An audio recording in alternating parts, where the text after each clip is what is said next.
IE's two-step launch control is an included option with the dual pulley tunes and offers a neck braking launch from a stop.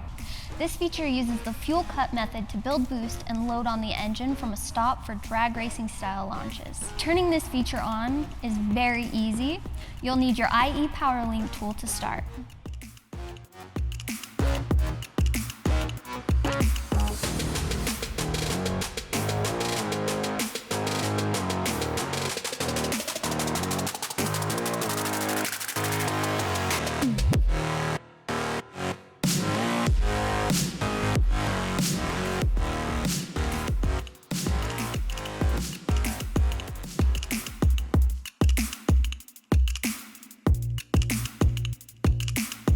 There are multiple RPMs to choose from.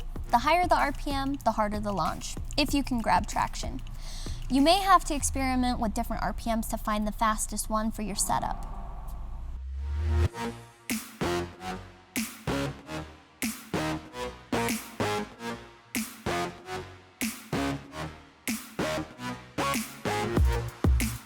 Now that two-step launch control is active, to use it, we turn off traction control.